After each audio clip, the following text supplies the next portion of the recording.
Salut à tous, j'espère que vous allez bien après cet hiver assez froid et sec avec pas mal de manque de pluie. Donc, putain, je me suis pris dans une ronce de mort. Salut à tous, j'espère que vous allez bien. Moi, ça va parfaitement. Après ce petit salon de Montluçon où j'ai pu faire pas mal de rencontres de jeunes gens qui me suivent bien sur les réseaux et sur YouTube notamment. Donc, me voici aujourd'hui sur le domaine de Rivalet, donc tout juste après le salon de Montluçon. Donc, j'ai pas choisi ce plan d'eau par hasard puisque c'est un plan d'eau sur lequel j'ai envie d'organiser une compétition individuelle fin d'année. Donc, quoi de mieux pour organiser une compétition que de venir sur le plan d'eau, de venir voir ce qu'il est possible de faire. Là, il y a 18 hectares.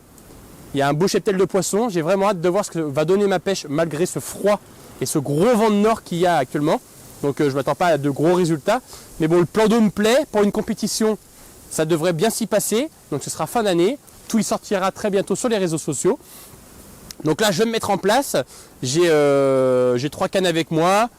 J'ai pris le poste A pour ceux qui connaissent. Donc je vous mets sur la map. Et donc je vais faire une petite pêche à 80 mètres. Je suis tout seul sur le plan d'eau. Au vu des conditions, je trouve que c'est un peu normal. Franchement, ça caille vraiment sévère. Demain matin, ils annoncent -6 pour vous dire. Donc là, j'ai vraiment hâte de mettre les cannes dans l'eau. Je vais mettre une petite stratégie d'amorçage assez rapide puisque je reste à peine 2 jours. Donc je vais mettre quelque chose de très soluble qui va diffuser très très vite dans l'eau. Je vais vous montrer ça. On va mettre en place la pêche et je vous ai expliqué pendant cette vidéo en fait comment organiser correctement une compétition aujourd'hui. Et on va essayer de faire quelques poissons pendant cette vidéo.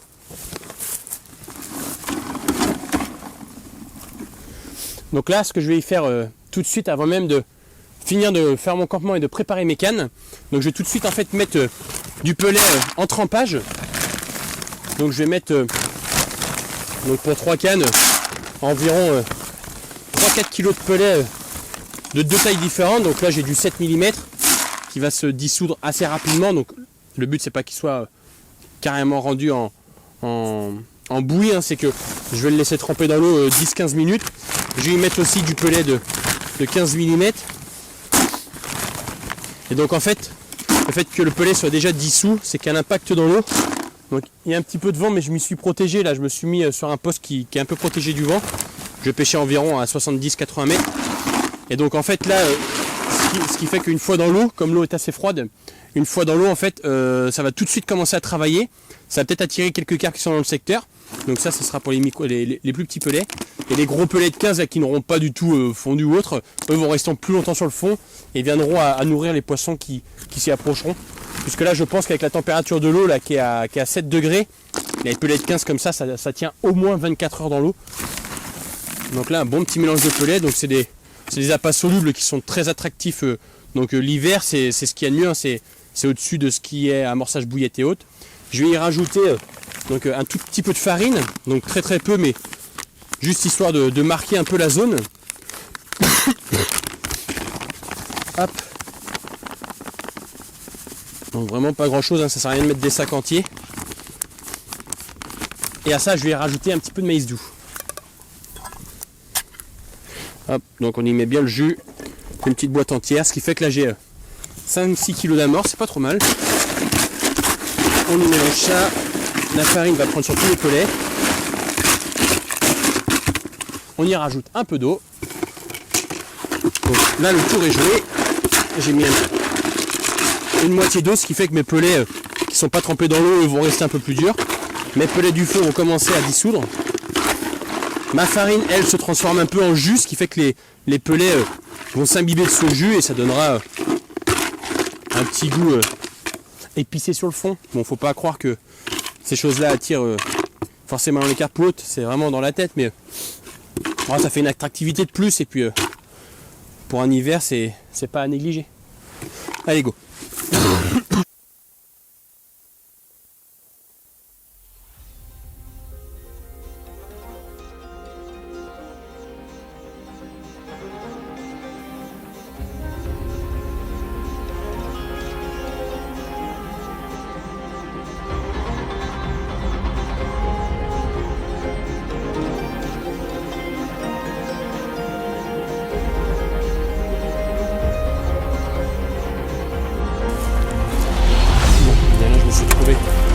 Un petit endroit dégagé pour y installer mes 5 mètres de pic. Ah la vache. putain, c'est raide comme le chien ici. Oh la vache. Allez, ça y tiendra pour ce que j'ai à faire. Je vais même mettre 4 mètres parce que 5 mètres ça va être un peu juste. Hop. Là. Là.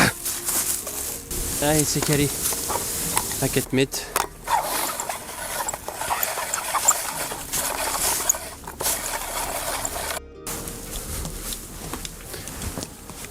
Bon, et bien, tout juste avant d'attaquer cette pêche et le spodding, puisque là je vais spoder avant de préparer mes cannes.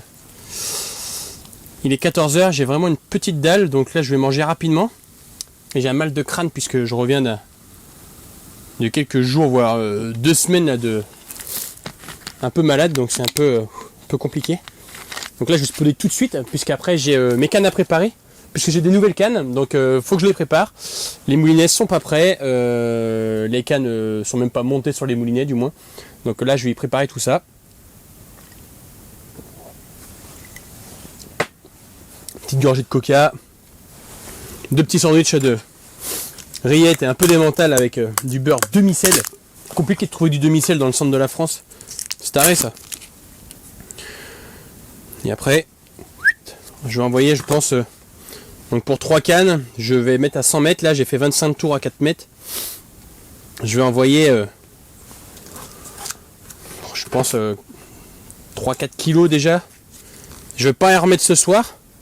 3-4 kilos, je vais voir ce que ça donne déjà pour ce début de soirée et même cette nuit. Et ensuite, dès demain matin, je réaviserai. Si j'ai fait quelques touches cette nuit, j'en remettrai.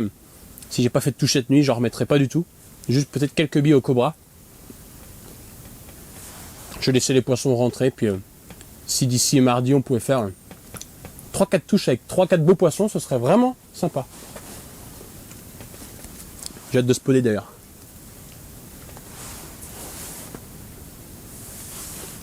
Bon, la tonnelle, j'ai dû la déclipser à 2-3 endroits parce que j'ai déjà pris des rafales dans la tronche tout à l'heure. Autant vous dire que ça n'a pas rigolé. Hein. J'ai tout de suite mis des sangles, mais la nature reste quand même plus forte que nous.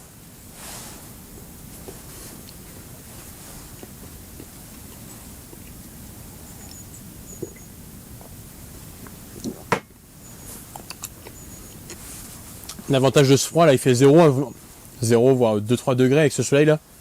C'est qu'il n'y a pas besoin de congèle ni de glacière. Dans les sacs ça reste super frais.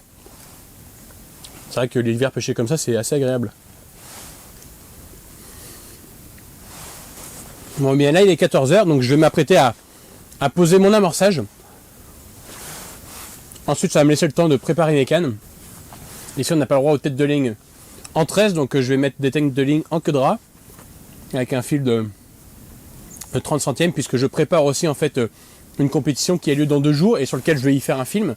Donc je vais préparer mes cannes pour cette compétition et je vais les préparer en fait cet après-midi tranquillement. Donc j'ai 4 moulinets à remplir en fil avec des têtes de ligne en queue de rat là, en nylon. Donc quand je dis queue de rat, c'est les têtes de ligne en fait qui démarrent généralement à 25 centièmes, 26 et qui vont jusqu'à 50 centièmes, voire plus selon les modèles et les marques. Donc c'est des têtes de ligne qui sont très résistantes et ça permet d'aller pas aussi loin que la tresse, mais ça envoie quand même un petit peu.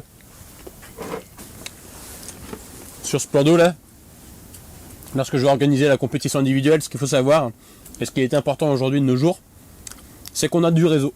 Ça doit être un lieu un petit peu, pour moi, perdu, parce qu'on est assez loin d'une grande ville. On est même en pleine campagne, je vois quelques petites montagnes, des collines là. J'ai un 4G chez Bouygues, avec 3 barres, donc c'est pas trop mal, j'arrive à aller sur Google et tout. Sur les réseaux plein tube. Donc ceux qui veulent s'inscrire d'ici quelques semaines à cette compétition qui aura lieu fin octobre, mi-novembre par là, je sais pas encore vraiment. Sachez que vous aurez du réseau. Bon, et bien pour l'amorçage, ma petite préparation est prête.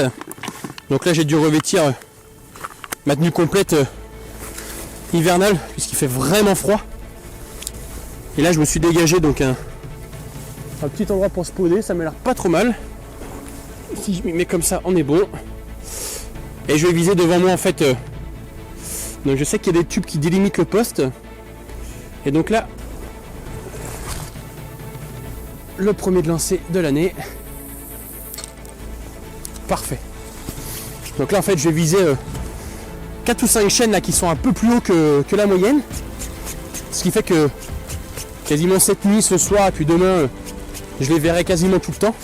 Même dans la nuit, dans la pénombre, en fait on arrive à reconnaître les formes au loin. Puisque je n'utilise pas de laser, donc même en compétition. Avec Julien on a un laser, enfin c'est Julien qui a un laser. Mon binôme, mais moi j'en ai pas et je n'ai jamais eu trop l'utilité. La nuit en fait je fais avec mes bannières qui sont sur mon Rodpod 4 cannes. J'arrive à y voir si je suis bien placé ou non.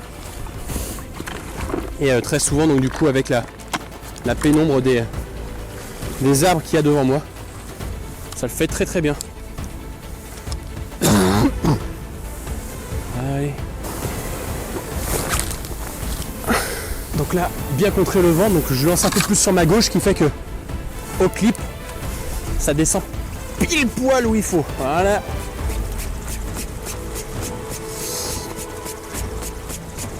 Là, le vent, il se lève vraiment fort là. Ouah, le spot, il est rendu 50 mètres à droite là-bas. Donc là, ça paye pas de mine, hein, je suis abrité. Mais là, sur le vent, sur l'étang, ça souffle plutôt fort. Et j'ai cru voir que c'était comme ça jusqu'à demain midi. Et demain après, ils annoncent genre moins 3, moins 4, mardi matin moins 6, pas un vent, les pressions remontent, donc vraiment pas ouf. D'ailleurs, je vais y rapprocher ça. Ouais, quoique, vu comment je l'ai enfoncé, il va rester là. Et donc là, c'est parti pour une petite heure de spotting. Allez.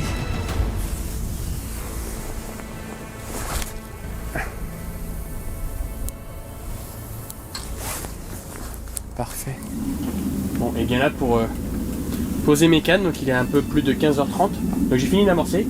Donc là je vais placer 3 cannes donc avec des plombs de quasiment 130 grammes puisque le vent pour moi va pousser sinon mes lignes je pense. Donc là je vais pêcher entre 100 et 110 mètres.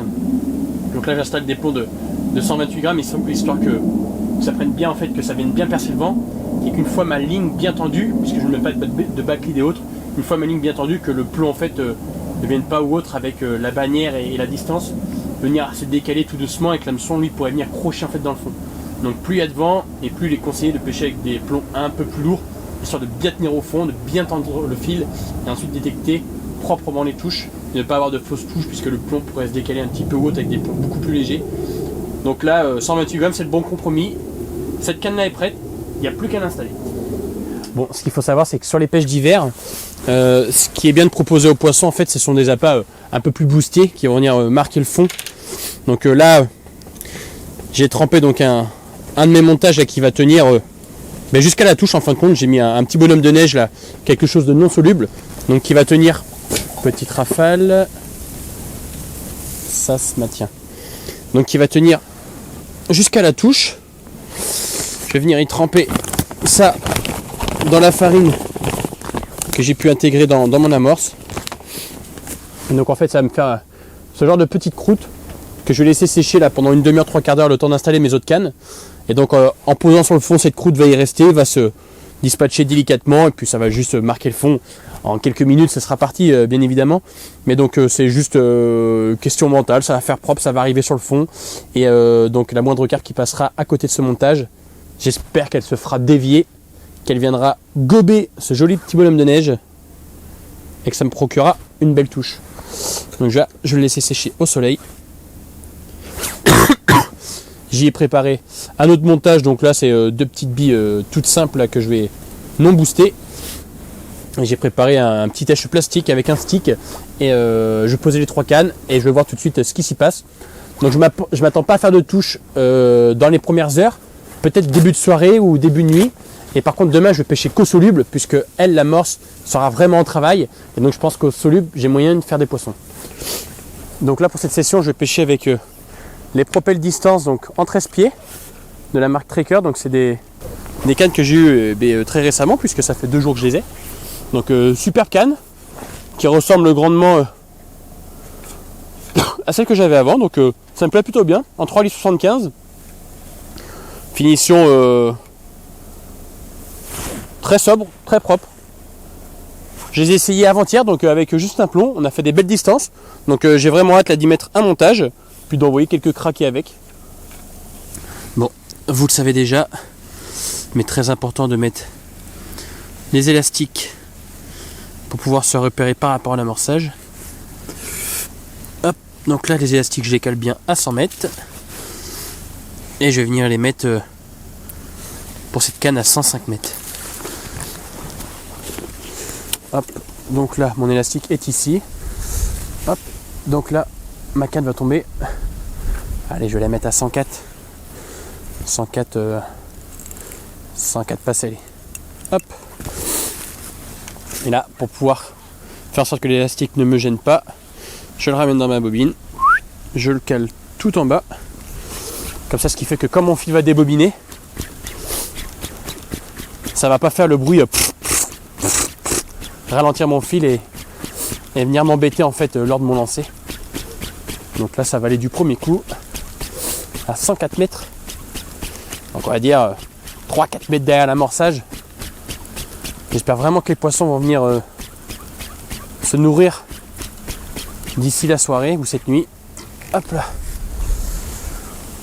Petit bonhomme de neige qui a déjà bien séché avec le vent.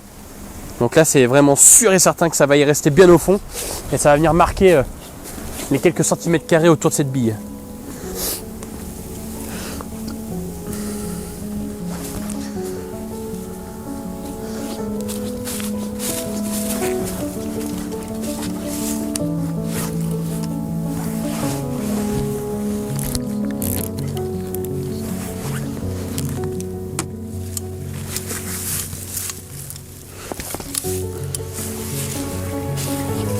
Bon, c'est parti.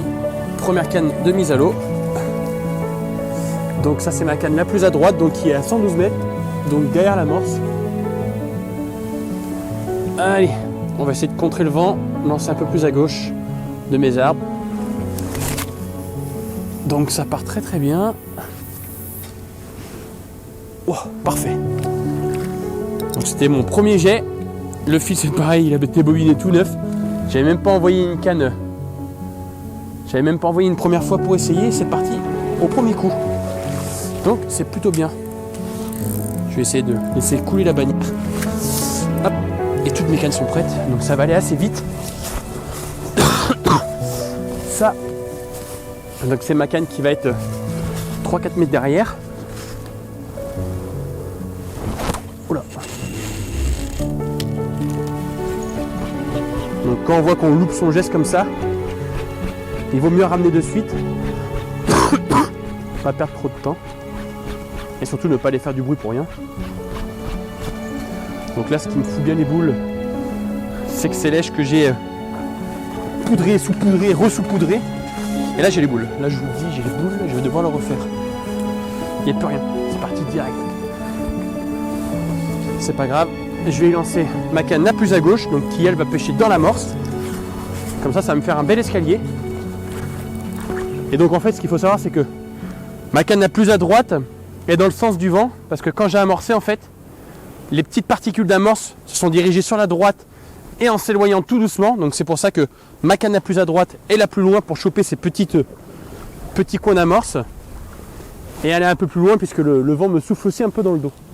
Et donc ma canne la plus proche va aller là où les spods tombaient, puisque les quelques gros pelets et bouillettes que j'ai mis sont toujours en place. C'est pas trop mal. C'est un peu à droite. Allez, on y remet ça. Hop, donc là ça va aller assez vite. Donc ça sera pas aussi sec que tout à l'heure. Mais je vais carrément y mettre cette fois-ci le plomb aussi. Ça va y rentrer dans le clip plomb. Parfait. J'ai refait un petit stick. Donc là pour le stick c'est pareil, j'ai broyé de la bouillette mais sans la broyer. Je l'ai vraiment juste découpé. Donc ça me fait vraiment des gros morceaux. Ce qui fait qu'au pied de mon nèche en fait ça va y rester. Les gardons, les petits nuisibles là ils vont pas venir. Ils vont venir y jouer mais sans pouvoir vraiment les gober. Alors que si j'avais fait de la farine, en fait, ça serait pas resté très longtemps au niveau de la petite èche. Hop.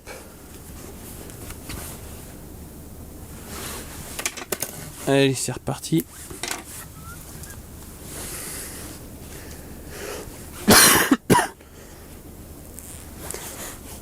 Zag, du spray. Là, c'est juste pour le mental. Allez, c'est reparti. Bon, cette canne va à nouveau aller à gauche.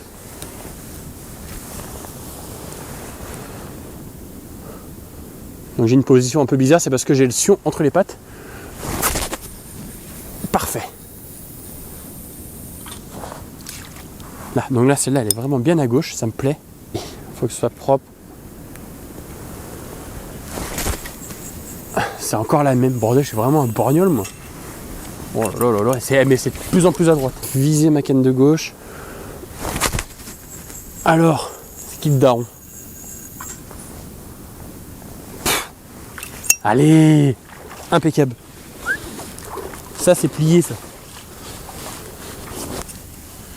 Bien tendre les fils.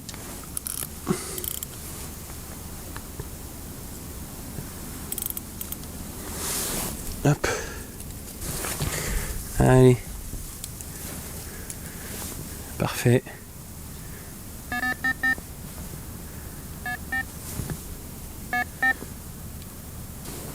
Bah écoutez, c'est plutôt pas mal.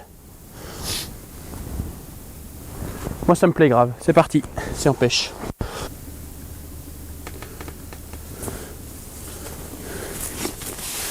Bon, et bien comme vous pouvez le voir, donc là les cannes sont posées. Donc comme je vous ai expliqué, j'ai procédé à un amorçage à 100 mètres.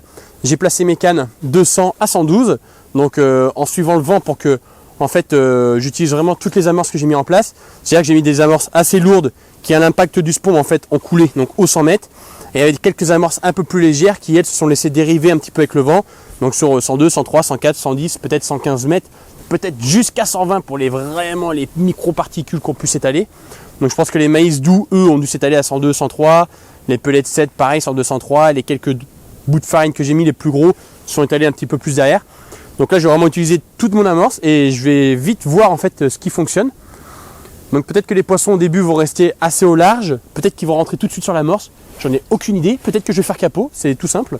Mais ceci dit, le plan d'eau est vraiment magnifique. C'est vraiment... on me l'avait conseillé et on m'en a parlé qu'en bien, donc il est vraiment magnifique. Pour organiser la compétition, je le sais déjà, ça va le faire carrément bien. Donc 20 personnes en solo, donc à 2 ou 3 cannes à voir ensuite. Mais la compétition se fera vraiment fin d'année. Je vais vous mettre plus de détails à suivre sur les réseaux, donc n'hésitez pas à me suivre sur ma page Instagram et sur Facebook aussi, Benjamin Ripaud Compétition, très important.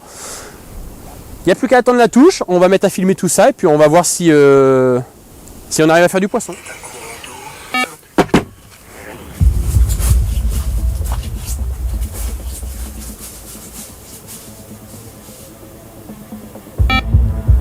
À première vue, il me semblait que c'était une brème, mais en fait je réalise très vite que c'est une carpe et donc il faut vite que j'installe mes bottes, que je retourne à la tonnelle. Pendant ce temps-là, la carpe elle va sûrement dérouler quelques mètres. Va pas falloir que je prenne.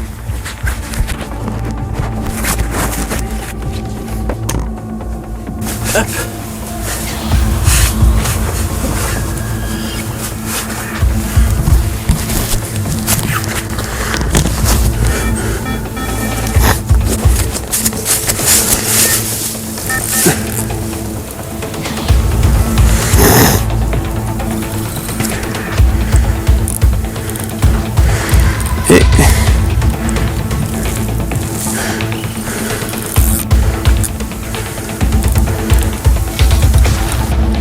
C'est parti pour la première touche. Donc là c'est sur la canne de droite, donc que j'ai placé à une dizaine de mètres derrière, donc avec une èche soluble, donc c'est plutôt cool. Donc là je vois que le poisson est parti pleine bille à gauche, donc je vais devoir faire attention à mes autres cannes. Donc je sais pas du tout à quoi m'attendre. Donc là j'ai chopé une autre canne. Je vais lever le rod pod. Je vais passer sous ma canne de gauche. Voilà. On y remet ça. Hop.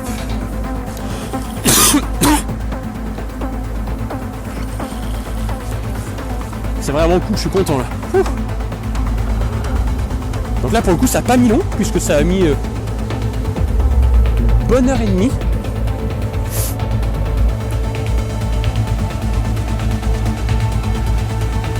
Ça a vraiment fait une toute petite touche, ce qui pourrait être annonçateur d'un joli poisson. Donc là c'est soit les poissons s'y rapprochent, parce que la carpe là elle a mordu à, je vous ai une dizaine de mètres derrière. Et il bien grave, c'est dégueulasse. Alors ce qu'il faut savoir c'est que dans ce plan d'eau, il y a la présence de quelques coilles, il y en a une vingtaine je crois. Ouais, ce serait juste magique, hein. Mais déjà là, une carpe, ça me plaît bien.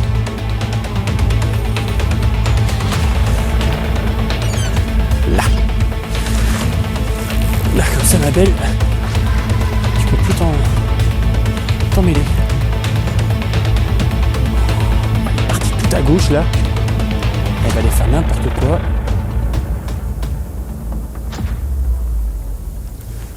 Oh là là là, c'est un beau poisson. Et juste là, c'est une miroir. Hop là, viens par là toi.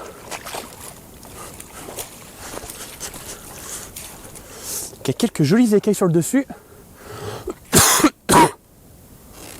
Une bouche super propre. Allez ma belle. Oh, j'ai plus comme une merde. Yep, c'est dedans quand même.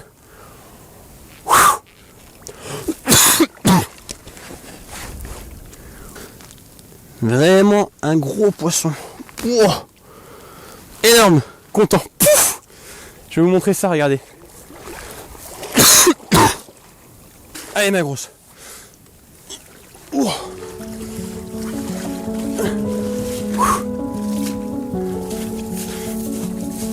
Allez, nickel. Vraiment un bœuf.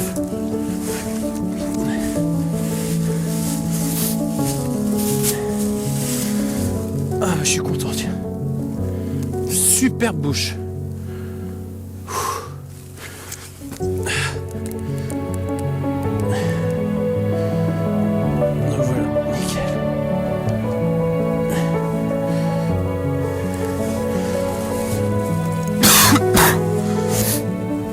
Donc je valide carrément le montage. Allez. Je suis pas en compétition donc je vais pas recaler la canne tout de suite. Je vais m'occuper du poisson et je vais recaler ça juste après.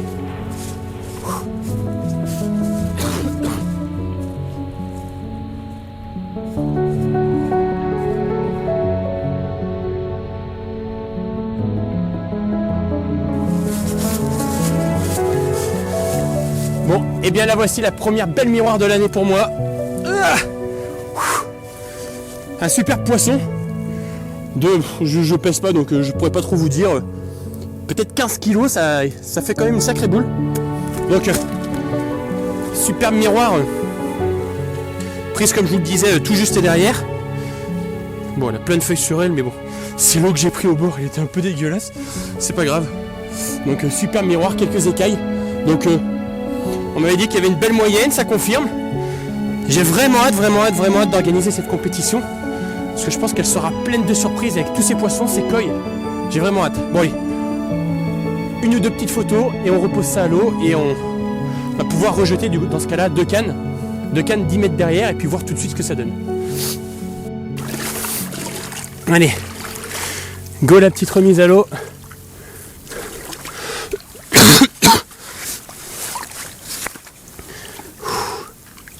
Superbe carpe.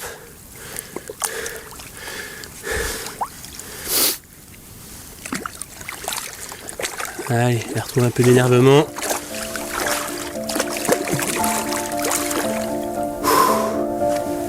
Yes.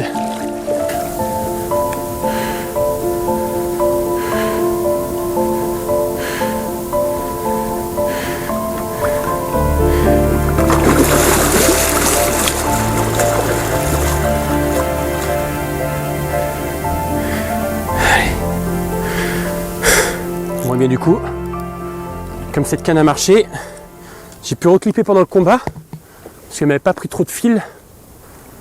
Donc je vais pouvoir recaler la canne tout de suite à son emplacement. Ça va être parfait. Oula. Donc c'est même pire que parfait. Jusque tout à l'heure j'ai dû abîmer mon fil.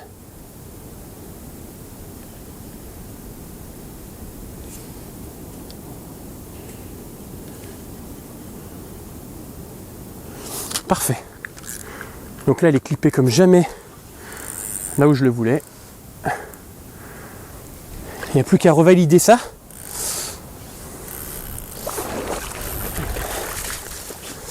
Et ce que je vais faire, c'est que je vais même pas toucher aux autres cannes. Je vais les laisser pêcher pour le moment.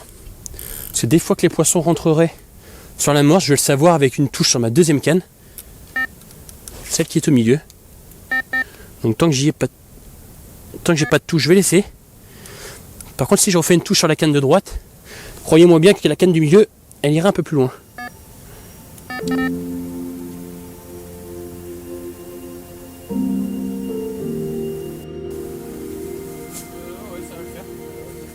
Je devrais pas mourir de cette clé.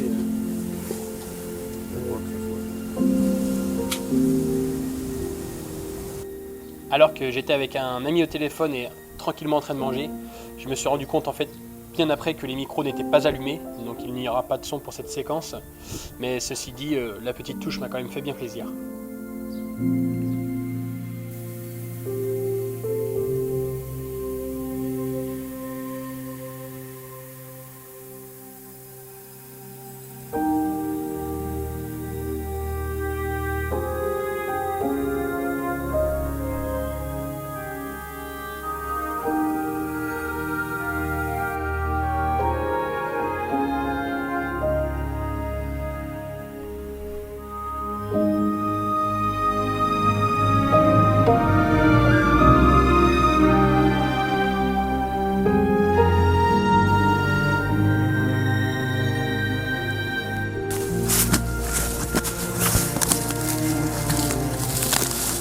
Bon, et bien 20h tout juste, donc j'étais au téléphone avec un copain. Petite touche, j'ai cru à une brème, et en fin de compte non, une carpe. Oh, le cradle est congelé, je sais pas si vous le voyez. Donc là, mais c'est raide comme le chien, l'épuisette tout à l'heure elle était droite comme ça. Donc là le tapis a bien séché. Donc à nouveau, une belle miroir. Donc un poisson un peu plus petit, d'une entre 10 et 14 kilos, j'arrive vraiment pas à savoir parce qu'elles ont vraiment une belle panse. Elle paraît peut-être pas grosse comme ça sur la vidéo, mais une jolie miroir. Je suis très content. Donc là, cette fois-ci, c'est sur l'amorçage, donc sur mon stick. Donc ma canne du milieu n'a pas pris, donc je ne sais pas si c'est l'appât qui fait que les poissons sont passés à côté ou si c'est la position des cannes, puisque là, les deux cannes qui ont pris un poisson pour le moment, c'est les cannes en extérieur d'amorçage. Donc on va aller la remettre à l'eau. Je vais replacer la canne un peu au feeling. Bon aussi, je vais bien la placer. J'ai déjà reclippé, je vais la remettre. Mais bon, j'espère que cette nuit, je vais pouvoir être tranquille et vraiment attaquer demain matin. Puisque le but, c'est pas de dérouler des poissons à fond. C'est vraiment de me reposer cette nuit. Et par contre, demain, ouais, je vais y dérouler. Pas de problème. Allez, go, on remet ce poisson. Et on repose la canne. Ouh. Allez, ma belle. Oh. La vache. Je vais t'aider comme je peux.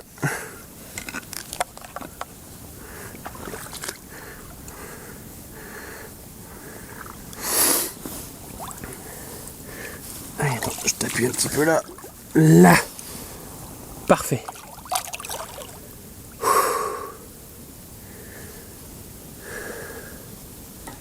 Donc je vais mettre cette canne sur la gauche des chaînes. Et en fin de compte, à l'impact du plot, je vais tout de suite regarder la direction de mon fil. Et je vais tout de suite savoir si je suis pas trop mal. Déjà au lancer, je sais que je dois pas être dégueulasse.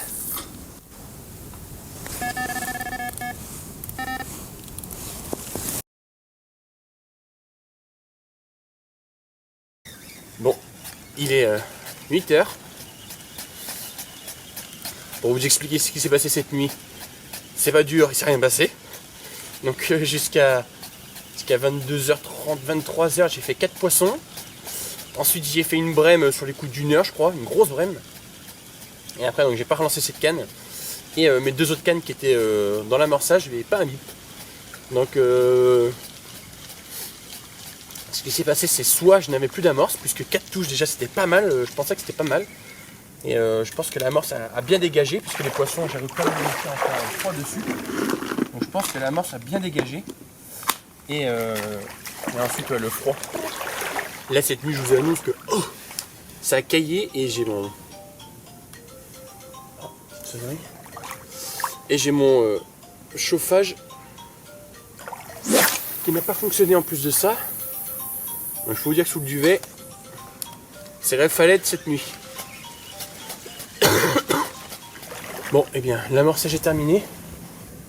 Donc, j'ai dû régler un petit problème puisque j'y ai perdu 2 spots et j'ai pu en récupérer un quand même. Et je me demandais comment ça se faisait que je perde mes spots aussi facilement. Hop, on va attendre. Et en fait, j'ai remarqué que ma tresse était fine. Et qu'avec le gel là de ce matin, en fait, elle y résistait plus. Donc je pense que ma tresse, soit elle est usée, ou soit alors il fait vraiment froid parce qu'à chaque fois que je ramenais la tresse, elle était raide comme le chien là. Donc j'ai dû changer de canne à spod et j'ai mis une canne à spod avec une tresse un peu plus épaisse, du 25 centièmes, et j'avais du 18 avant. Et là, le 25 là en signette, là, c'est une tresse que j'ai eu récemment là. Et elle est un peu épaisse, mais elle est bien pour les petites distances. Jusqu'à 100, 110, 120, ça y passe bien. Après c'est compliqué, mais là par contre quand il gèle, j'ai dû finir avec cette canne là, et ben la tresse n'a pas bougé, donc bon, je vais continuer cette canne pour la fin de pêche. Et on verra bien. Bon là je vais caler les 3 cannes. Et après on va être bon.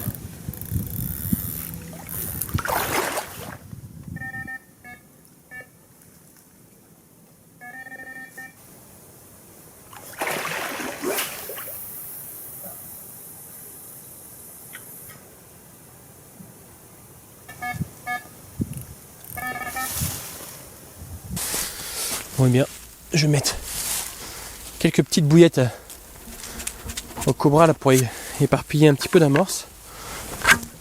Hop, alors je vais regarder si ça y va. Pas trop mal. Ça me plaît. Allez, c'est parti.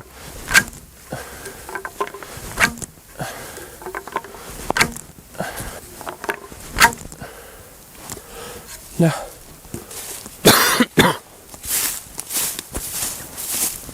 Bon, et au vu des conditions là, météo, là, le froid qui tombe, sachant que j'ai pas de chauffage, j'ai préféré allumer un petit feu dans le barbecue qui était à disposition.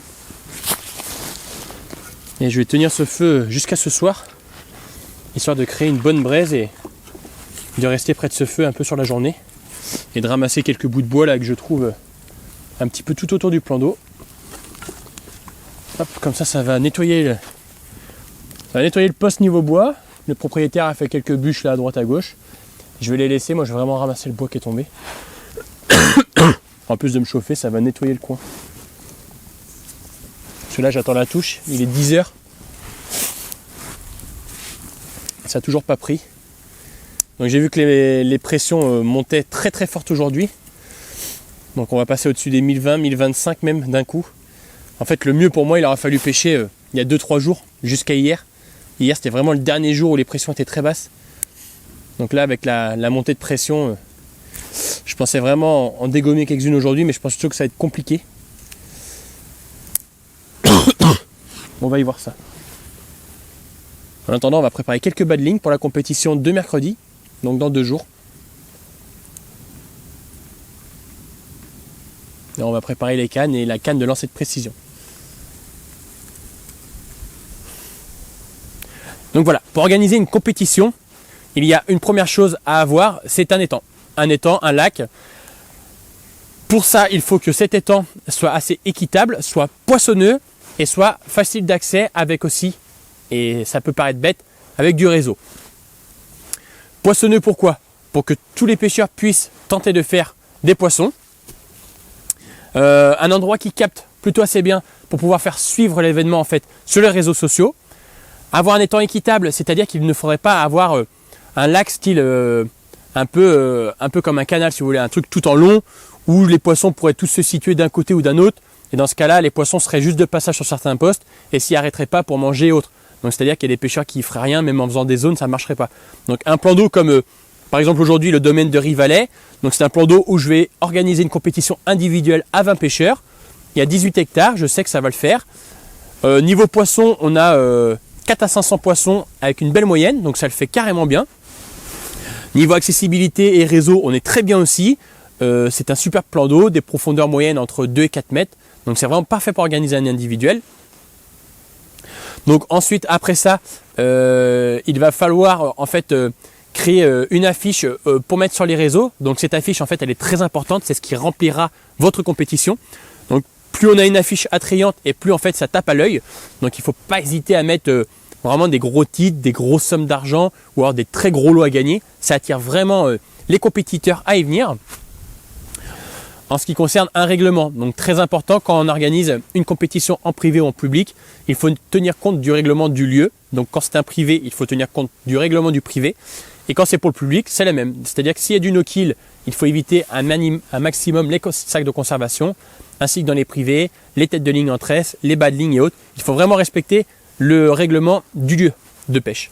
Donc aujourd'hui pour moi, en termes d'équité, il n'y a qu'une solution, c'est le lancer de précision. Je m'explique. Le lancer de précision, en fait, beaucoup de gens pensent que seuls les bons pêcheurs seront en fait avantagés sur ça. Et en fait, pas du tout. C'est-à-dire que le lancer de précision, bon, certes, les mecs qui lancent très régulièrement et autres peuvent être dans les premiers à choisir, mais il y a des très bons pêcheurs qui sont souvent derniers et qui au final vont finir premiers à la compétition. Le lancer de précision, en fait, permet à tout type de pêcheur de choisir son poste, ce qu'il a noté sur sa feuille, ce qu'il a pu repérer. Des mecs par exemple qui vont kiffer un poste 5 et 6 et qui vont être dans les derniers à choisir, et bien peuvent avoir ce poste 5 et 6 si à ces premiers n'ont pas été, si aux premiers mecs qui ont choisi les postes ne l'avaient pas en liste. Comme le poste 1, un poste de digue, peut-être que les premiers qui vont choisir ne vont pas l'aimer et des personnes qui sont milieu de classement et fin de classement vont se dire putain il reste encore ma digue, et au moment de choisir, bim, ils n'hésitent pas, ils vont sur la digue. Alors qu'un tirage boule en fait, on note des postes sur une feuille et d'ailleurs ça sert à rien puisque les tirages boules on n'a vraiment pas le choix. Donc on note des postes, on a pas mal de choses qui nous conviennent et en fin de compte au final quand on tire la boule on se retrouve à l'opposé, perdu là-bas et puis on attaque une compétition sans avoir la même motivation qu'un poste qu'on voulait. Donc aujourd'hui le tirage de précision c'est vraiment ce qu'il y a de mieux. Le mieux aujourd'hui c'est de faire avec 3 lancers. Donc c'est-à-dire vous mettez un piquet entre 30 et 60 mètres, vous y faites 3 lancers, vous faites la moyenne des 3 lancers et ça permet de laisser encore moins de chance au hasard et à la chance. C'est-à-dire que 2 lancers, on peut être bon 2 fois, mais au 3e coup, si on est moins bon, en fait, ça nous augmente la moyenne et on recule dans le tableau ou alors on avance. Et ce qui permet pour moi aujourd'hui d'avoir une super équité en fait. Donc lancer de précision, franchement, pensez-y, c'est vraiment le top. En ce qui concerne l'organisation, il faut être organisé au top du top, que ce soit sur les réseaux ou sur place. Le mieux pour vous, donc sur les réseaux, c'est de vous faire aider par quelqu'un qui manipule ça très très bien. En ce qui concerne l'organisation sur place, aujourd'hui il y a 1001 formules. Vous pouvez préparer des repas pour les pêcheurs. Il faut avoir un PC, donc c'est-à-dire au moins une tonnelle, ou alors si c'est sur des privés, avoir un petit gîte, avoir un bungalow ou autre pour faire le pot d'accueil, accueillir les pêcheurs, faire les lancers de précision. Vraiment faire un truc au plus propre. En ce qui concerne la pesée des poissons, donc le mieux pour vous est d'avoir des commissaires. Je sais qu'aujourd'hui les commissaires c'est très dur à trouver, personne ne veut le faire. Et pourtant, croyez-moi bien que commissaire, c'est bien la seule manière d'apprendre vraiment la compétition, puisqu'en traînant sur tous les postes, en fait, on va apprendre de tout le monde, on va y voir toutes les techniques possibles, et ce qui fait qu'on va se performer dans la pêche, et ensuite de commissaire, on passe à compétiteur, et après on dégomme tout le monde. Donc pensez-y, commissaire, c'est vraiment un bon job. En ce qui concerne les dotations, donc c'est souvent un sujet tabou, puisqu'aujourd'hui l'argent apparemment n'attire pas tout le monde, et pourtant c'est bien, moi d'un point de vue personnel, c'est bien ce qui m'attire, puisque de gagner un bivy à 400 balles pour le revendre 150 € sur le bon coin, ça m'intéresse carrément pas. Je préfère gagner de l'argent. Avec cet argent, j'en fais ce que je veux, je rachète du matos de pêche, j'achète de la bouffe pour manger. Donc aujourd'hui, pour moi, le mieux, c'est vraiment d'y proposer de l'argent. C'est pas toujours évident. Vaut mieux être en association ou être organisateur privé, parce que vous n'avez pas le droit d'encaisser des chèques à titre personnel sur votre compte. Donc le mieux, c'est en organisation, vous n'avez pas de problème. Pour des sommes au-dessus de 3000 €, je sais qu'il faut être affilié à FFPS. Donc attention aussi avec ces choses-là, il y a vraiment 2-3 réglementations quand même à tenir compte. Mais l'argent aujourd'hui, ça attire vraiment les pêcheurs, ça attire les grands pêcheurs. Je pense à des copains qui aujourd'hui ne se déplacent pas pour aller gagner un bet cher, alors qu'ils en ont déjà 4 ou 5. Et ce bet cher, ils vont en faire quoi? Ils vont le vendre 30 € sur le bon coin, rentabilité 0. Oui, il y a une belle pêche, mais on y va quand même pour faire un petit truc, c'est plus sympa. Tout aussi bien que les trophées et les podiums sont très importants. Aujourd'hui, on voit beaucoup de compétitions où à la fin, en fait, on finit sans trophée, sans podium, on fait une photo 6 en ligne comme ça dans l'herbe, tease, c'est vraiment pas top. Prévoyez un petit podium, ça coûte pas grand chose, vous le faites avec quelques caissons de bois. Moi j'ai un petit podium là, qu'on m'a prêté, ça coûte vraiment rien, je vois bien il y a 4 planches de mise, c'est très propre, c'est très clair, 1, 2, 3. Les trophées ultra importants, donc si vous n'avez pas trop de sous pour faire les trophées, mais les sous vous les avez, c'est quand on vous donne l'argent, mais prévoyez des trophées, je sais pas, pour un individuel, moi je vais prévoir quasiment 200 € de trophées. Donc je donne des chèques souvent, je donne un joli trophée, j'essaie de changer à chaque compétition. Si vous voulez pas mettre autant de sous, vous allez sur Google, marquez trophée carpe, il y en a 1001. C'est quoi ça? Putain de piaf, il m'a fait peur. Et non, trophée podium important. Donc ensuite, la durée de votre compétition et le nombre de compétiteurs. Le nombre de compétiteurs aujourd'hui dépendra du nombre d'hectares que vous avez. Là, pour vous donner un exemple, là sur 18 hectares, je vais mettre 20 pêcheurs en solo à 2 cannes, donc ça passe très bien, puisque l'étang, lui, est fait en sorte qu'il est assez large, assez long, il est vraiment bien formé, donc les 20 pêcheurs, ils passeront bien. Je pourrais en mettre plus, mais ça ne sert à rien, puisqu'après, on va se pêcher les uns sur les autres. Donc, bien prévoir le nombre de pêcheurs par rapport au nombre d'hectares. Je vais vous dire, sur un plan d'eau de 100 hectares, si vous mettez que 10 équipes, ça ne vaut pas le coup, ça n'y fera rien. Si vous en mettez 100, c'est pas non plus top. Un truc de 100 hectares, vous pouvez mettre 30 équipes. Moi, au Lac-au-Duc, je sais que sur 250 hectares, j'en mets 36. C'est parce que j'ai quasiment 80 hectares de plans d'eau qui ne sont pas pêchants, puisqu'il y a moins d'eau et il n'y a pas de carpe à la saison à laquelle j'organise la compétition. Très important aussi, la saison. Donc, évitez d'organiser des compétitions sur les frais de carpe, puisque quelques postes seront avantagés et c'est vraiment pas ce qu'il y a de mieux pour une compétition. Une compétition, il faut toujours l'organiser dans le but de se dire que c'est une équité pour tout pêcheur. Si les mecs pêchent dans une fraie et qu'ils dégomment les carpes à tour de bras et que tout le reste du plan d'eau est capot, il n'y a aucun intérêt de faire ça. Donc privilégiez les compétitions début d'année, l'été ça marche très bien, fin d'année jusqu'à novembre c'est très bien. Et pour des plans d'eau très poissonneux, même décembre-janvier, ça peut faire des petites compétitions assez sympas. En ce qui concerne les secteurs, donc c'est vrai qu'aujourd'hui sur les plans d'eau et sur les compétitions, je vois beaucoup de compétitions où on est 15, 20, 30 pêcheurs. Il n'y a pas de secteur, donc il va vraiment falloir s'y mettre, puisque les secteurs, en fait, ça permet toujours d'avoir une équité. C'est-à-dire qu'il y a des plans d'eau, donc n'importe quelle forme qu'ils ont. Les carpes seront plus regroupées d'un côté du plan d'eau, et s'il faut qu'il y a certains postes, donc vous-même organisateur, vous le savez très bien, il y a certains postes qui marchent tous les ans, qui vont fonctionner très très fort, et d'autres qui fonctionneront beaucoup moins. Donc sur ces années de pêche que vous avez pu voir, dans ce cas-là, organisez des secteurs, c'est-à-dire que si sur 20 pêcheurs, vous avez 7-8 postes qui fonctionnent fort, vous essayez de mettre 10 postes rapprochés de ce secteur qui fonctionne très fort, secteur A, les postes qui fonctionnent beaucoup moins bien, secteur B. Ce qui fait que, au final, les mecs sur le secteur A vont se battre pour faire premier, deuxième, troisième de leur secteur, mais sur le secteur B, ça va être la même chose, ça va se jouer peut-être à un poisson, à 2 poissons ou 3 poissons, mais le premier du secteur A sera premier au général, et le premier du secteur B avec moins de poissons, lui, il viendra deuxième au général, donc aura aussi une récompense. Et ça permet vraiment de se battre jusqu'au bout. Après, pour ce qui concerne les classements, donc soyez très réguliers sur les réseaux. Donc moi, je publie toujours 11h, 20h, et j'ai toujours été très régulier, quasiment à la minute. Ça permet en fait d'avoir plein de gens sur les réseaux qui attendent ces heures-là avec impatience pour suivre votre compétition. Donc soyez très réguliers. Et pour vos classements, donc le mieux aujourd'hui, c'est de faire des classements à points, donc style FFPS. Donc pour ça, j'ai déjà fait des vidéos sur ce type de classement, donc n'hésitez pas à aller la voir, allez sur YouTube. Donc classement par points. On peut faire aussi un classement avec les 3 plus gros poissons pris sur la compétition par pêcheur, mais pour moi ça reste toujours une pêche de chance. Donc essayez de faire classement à points, classement à gros poisson, et ensuite vous pouvez faire des dotations, gros poisson, petit poisson, plus grosse moyenne, plus petite moyenne. Il y a 1000 et une choses. Bon, et bien la journée vient de passer, donc à ma grande surprise, pas de touche. Donc vraiment le gros néant. Donc je pense que c'est dû au fait de la pression là, qui augmente vraiment fort, puisque là le vent est parti, il n'y a plus un vent. Là autant vous dire que le froid tombe très très fort. Donc cette nuit je me préparais une nuit très très fraîche. Donc là il est 18 h, je vais recaler les cannes. Ah tiens, il y a eu un saut, le premier saut que je vois. Je vais recaler les cannes là propres sur l'amorce et puis en espérant faire un poisson avant de rentrer demain matin. Donc là 18 h, avec un peu de chance ça pourrait peut-être repéter à la même heure qu'hier. Le propriétaire m'a quand même dit que la nuit c'était quand même mieux que la journée, donc on va y voir. Et pour le coup cette nuit je vais vraiment pêcher parce que j'ai pas relancé ma canne, enfin il y a 2 cannes que j'ai pas relancées cette nuit, mais là je vais m'y atteler. Essayer de faire 1 ou 2 poissons et essayer de toucher une coille de ce plan d'eau parce qu'il y en a 40 quand même, c'est quand même pas anodin. Donc 40 coilles sur 18 hectares, je vais bien avoir la chance d'en gauler une. Enfin j'en sais rien, mais là je suis pire que chaud. On va caler ça propre aux petits oignons, quelques billes au cobra, et puis il n'y aura plus qu'à attendre la touche. Allez, c'est reparti.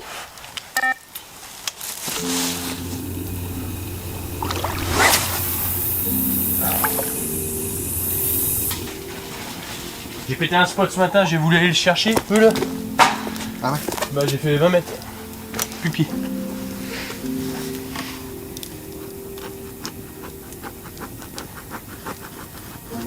Hier j'ai acheté une petite baguette là. Je sors du jumpy, je la fous dans la tonnelle. Je la trouvais que hier soir en me couchant. Je l'ai cherché toute la journée. J'avais laissé en haut. C'est la tonnelle de cette. Ah oui. Je te le garce. Et l'arrière elle est congelée. Là au moins il n'y a pas besoin de frigo.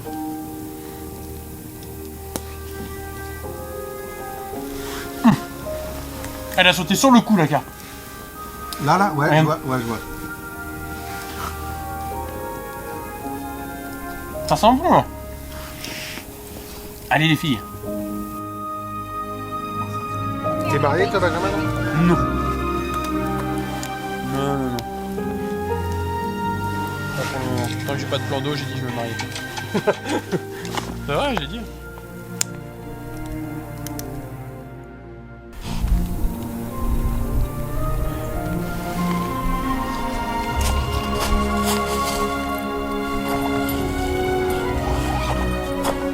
Bon, et bien c'est la fin pour moi.